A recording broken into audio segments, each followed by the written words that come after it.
পড়ে গেলাম, ওঠার চেষ্টা করলাম, আবার পড়ে গেলাম, আবার মানে ওঠার চেষ্টা করলাম, কিন্তু এই লোকেরা আমাকে জোরে ধরে ছাপাইয়ে বসাই দিল। সবাই বলতেছেন আপনি আর কথা বলতে পারবেন না। আমি বলতেছি যে কথা কিছু তো বলতে হবে, যেহেতু এখনো দম আসা যাওয়া করতেছে। যত সময় দম থাকবে কথা বন্ধ হবে কেন? সম্মানিত ভাইয়েরা এবং আমার বোনেরা, আমি শুনেছি অনেকে কান্নাকাটি করেছে। কেন কানলেন? যদি জান চলেই যায় বলবেন আলহামদুলিল্লাহ, এটাই মুমিনের দায়িত্ব। এখন গেলাম হসপিটালে, এমন ভাব দেখায় সহকর্মী ডাক্তাররা, এখানেও কেউ কেউ আছে, যে আমার মরতেই দিবে না। আরে ভাই, আমি কি এখানে থাকতে আসছি? আমি যাবো আবার আসল ঠিকানা জান্নাতের বাড়িতে, এই পোষা জায়গায় আমার রাখবেন কেন বেঁধে আপনারা? এই মলিনতা পরিষ্কার করতে একজন ঝাড়ুদার হিসাবে আল্লাহর যতদিন প্রয়োজন, আল্লাহ তার বান্দাদেরকে বান্দীদেরকে যেন ততদিনই হায়াত দেন, এর বেশি দরকার নাই। সমাজের আবর্জনা পরিষ্কার করার জন্য, আল্লাহর দ্বীনকে কায়েম করার জন্য। এরপরের কথা হলো, দুনিয়া কোনো মানুষ কি প্রিয় সংগঠন বা দ্বীনের জন্য বাধ্যতামূলক? অবশ্যই না, কিন্তু আমাদের জন্য বাধ্যতামূলক আল্লাহর দ্বীন এবং সংগঠন। একজন মরবে, আরেকজন আসবে। আমাদের মায়েদের গর্ভে মুজাহিদ, মুমিনা, মহসিনা, মুমিন, মহসিন জন্ম নিবে। এরা পরবর্তীর পতাকা হাতেও ধরবে, প্রয়োজনে দাঁত দিয়ে কামড় দিয়ে ধরবে। আসা যাওয়ার এই পালাও চলতে থাকবে, আর দিনের একামত ইনশাল্লাহ হবে। আগামীর বাংলাদেশ আমরা চাই না আর মজলুম বাংলাদেশ হোক। এই জুলুম থেকে তারাই বাংলাদেশকে বাঁচাতে পারবে যারা শুধু আল্লাহর জন্য জীবন বাজি রেখে লড়াই করতে পারবে। দুনিয়ার কোনো ধান্দা থাকবে না যে এর মাধ্যমে আমার সামাজিক স্বীকৃতি আসবে। ব্যবসা বাণিজ্য যেখানে হাত দিব, আমি দেখবো যে সেখানে শুধু আলী বাবার প্রদীপ জ্বলে উঠছে। এই ধরনের নোংরা কলুষিত চিন্তা যেন আমাদের কারো মাথায় নয়। সংগঠনের নাম বিক্রি করে, অথবা আমার বাবা আমির ছিলেন, দাদা অমুক ছিলেন, শ্বশুর অমুক ছিলেন, ভাই অমুক ছিলেন, এই নামগুলা বিক্রি করেও কেউ দুনিয়া বানাবার চেষ্টা করবেন না। যদি কেউ চেষ্টা করেন, আমার ক্ষুদ্র জীবন থেকে বলছি, আপনি নিশ্চিত ধরা খাবেন এবং অপদস্থ হবেন। আপনার ক্যাপাসিটি থাকে, হালাল ভাবে আপনি নিজস্ব পরিচয় আগান, তবে আল্লাহকে ভয় করে আগাবেন। বেপরোয়া হবেন না, স্পিড লিমিটের ভিতরে থাকবেন, স্পিড কন্ট্রোল মানবেন, স্পিড ব্রেকার দেখে চলবেন, না হলে নিজেও মরবেন, সংগঠনকে আপনি মারবেন। এই বিষয়গুলো খেয়াল রেখে যদি চলতে পারি, আল্লাহর সাহায্য অবধারিত আমরা পাবো ইনশাআল্লাহ। এরপরের বিষয় হচ্ছে জবান, ঠোঁট। এটা ঠিক যে অন্যের নেগেটিভ সমালোচনা করলে কথার ঝাল বাড়ে, কিন্তু নেগেটিভ সমালোচনাতে কল্যাণ কম, নীতিগত সমালোচনা হবে। কাউকে ড্যামেজ করার জন্য নয়, সংশোধন করার আশা। আমি চাই আমিও ভালো থাকবো, আমি চাই আমার সমাজও ভালো হবে। যদি এটি আমার উদ্দেশ্য থাকে, তাহলে স্বয়ং যারা দিনে রাত আমাদের বিরোধিতা করে তাদেরও কল্যাণ আমাদের কামনা করতে হবে, আল্লাহর কাছে দোয়া করতে হবে, এবং প্রত্যেকটি বক্তব্য হবে দাইল আল্লাহর ভাষায়। এমনকি সন্তানের সাথে যখন কথা বলবো সেটাও হবে দাইল আল্লাহর ভাষায়। স্ত্রীর সাথে যখন আমার আচরণ হবে সেটাও হবে দাইল আল্লাহর ভাষায়।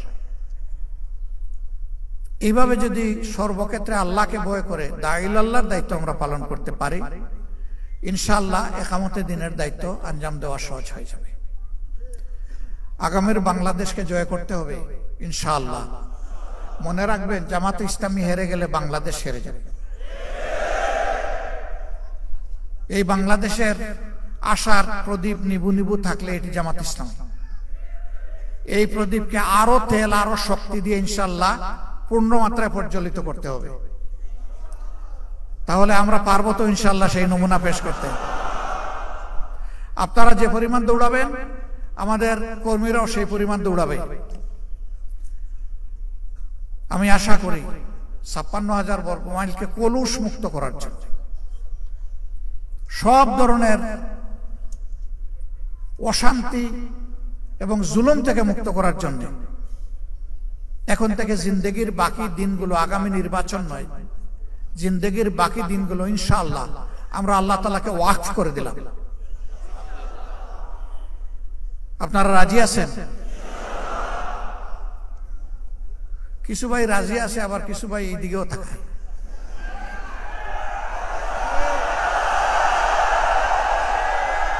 মিডিয়া হচ্ছে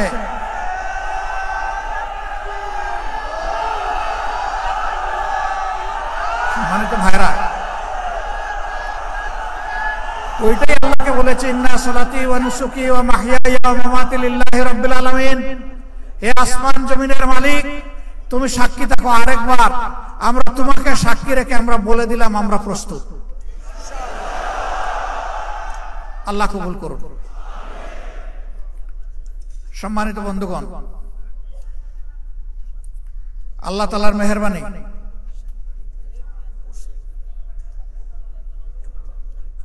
ওরা বসে ছবি নিলে ভালো হয় না নাকি? এই সাংবাদিকরা যখন ঢুকে তখন তাদেরকে আমাদের ইমাম মানতে হয়, আর ইমাম যাকে মানা হয় তার কিছু ডিরেকশন শুনতে হয়। তো আমি কি এখানে দাঁড়িয়ে দিলে আপনাদের কোনো অসুবিধা হবে নাকি বসলে সুবিধা হবে? কোনটা? দাঁড়িয়ে অসুবিধা নাই। জাযাকুমুল্লাহু খায়রান। তো আল্লাহ রাব্বুল আলামিন একটা সোনার টুকরা দেশ আমাদেরকে উপহার দিয়েছেন।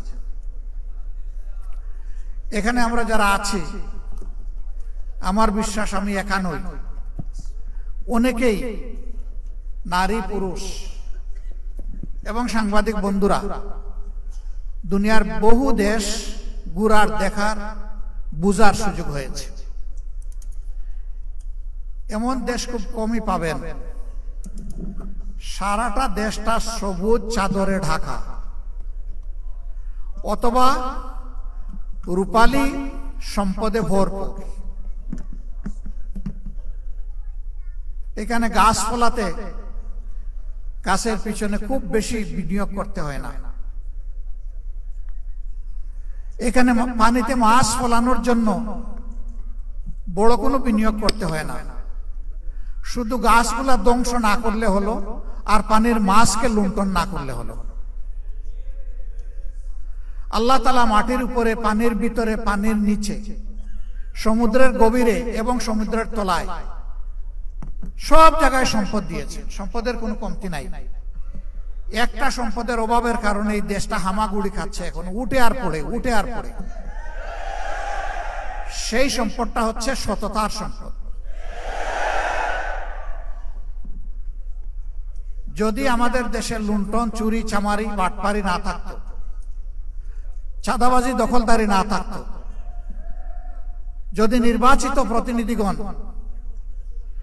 এটা সংসদ হোক অথবা স্থানীয় সরকার হোক, সব জায়গায় যদি তারা সততার পরিচয় দিতেন, আমি যতটুকু বুঝি এই বাংলাদেশ সত্যি আগের এক সরকার বলে গেছিল না, সিঙ্গাপুর, সাংহাই, কি জানি, কানাডা বানাডা অনেক কিছু বলে গেছে না, রিয়েলি ওই রকমই একটা দেশ হইত। তারা ঠিকই সিঙ্গাপুর, সাংহাই এবং কানাডা তৈরি করেছে, তবে 18 কোটি মানুষের জন্য নয়, তাদের নিজেদের জন্য।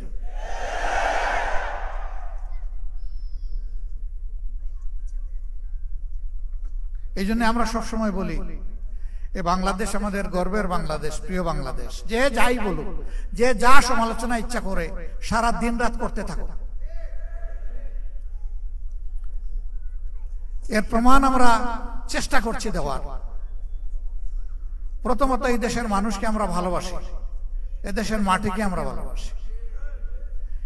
এই জন্য অনুকূল প্রতিকূল সকল অবস্থায় আলহামদুলিল্লাহ আমরা এই দেশেই আছি। অনুকূল অবস্থায় থাকতে তো কোনো সমস্যা নাই, কিন্তু যখন প্রতিকূলতা দেখা দিবে তখন থাকাটা হলো অনেক চ্যালেঞ্জের। মৌলানা দেলোয়ার হোসেন সাঈদের জন্য দুনিয়ায় কি কোনো দেশ ছিল না? মতিউর রহমান নিজামী রাহিমাহুল্লাহর জন্য কোনো দেশ ছিল না? আমাদের আইকন মাতার তাজ অধ্যাপক গোলাম আজম রাহিমাহুল্লাহর জন্য কোনো দেশ ছিল না? বহু দেশ আমাদের কাছে প্রস্তাব দিয়েছে, এরা শুধু তোমাদের দেশের সম্পদ নয়, এরা বিশ্বের মুসলমানদের সম্পদ, তোমরা আমাদের জন্য কিছুদিনের জন্য তাদেরকে দিয়ে দাও। আমরা তাদেরকে জবাব দিয়েছি, আপনাদের আন্তরিকতায় আমরা মুগ্ধ, ভালোবাসায় মুগ্ধ। আপনারা দোয়া করতে থাকেন, যতদিন আল্লাহ হায়াত দিয়েছেন তারা যেন মর্যাদার সাথে এই দেশে থাকতে পারে। কিছু নপুংসক বলে মর্যাদা আল্লাহ যারে দেয় তার কি জেলে যাওয়া লাগে?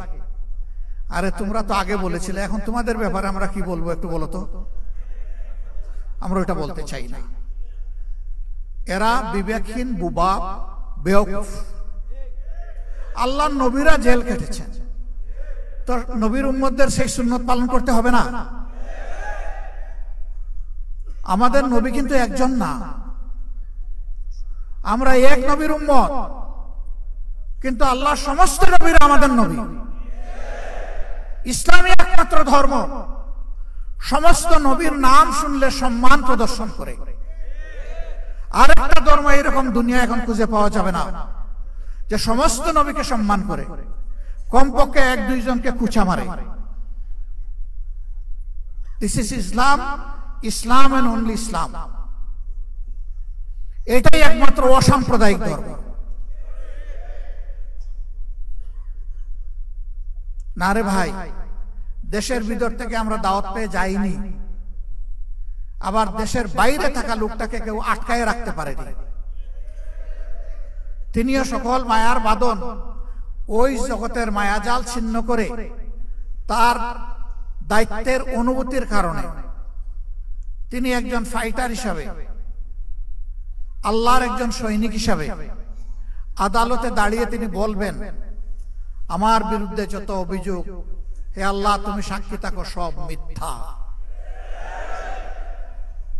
তাই তারা করেছেন, আমরা ছেড়ে যাব না। হ্যাঁ, আল্লাহ তাআলার নির্দেশে বিশেষ প্রয়োজনে যদি কখনো যেতে হয় সেটি ভিন্ন, কিন্তু শুধু জান বাঁচানোর জন্য একটু শান্তিতে মায়ার জালে একটু গোড়াগড়ি করার জন্য ইসলামী আন্দোলনের লোকেরা যায়নি, ইনশাল্লাহ যাবে না।